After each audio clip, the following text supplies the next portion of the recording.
السلام عليكم ورحمة الله تعالى وبركاته. مشاهدينا الكرام، مرحبا بكم في هذا الفيديو الجديد.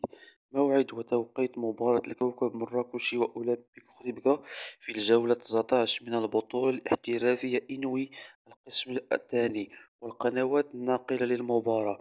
يحتل فريق الكوكب مراكش المرتبة الثانية في ترتيب البطولة الاحترافية إنوي القسم الأول برصيد 33 نقطة، ويحتل فريق أولمبيك خريبكا المرتبة السادسة برصيد 26 نقطة.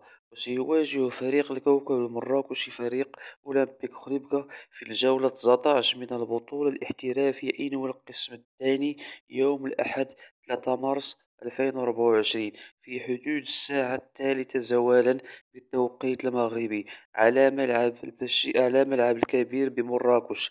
ومن المنتظر نقل هذه المباراة على الصفحة الرسمية لفريق الكوكب المراكشي.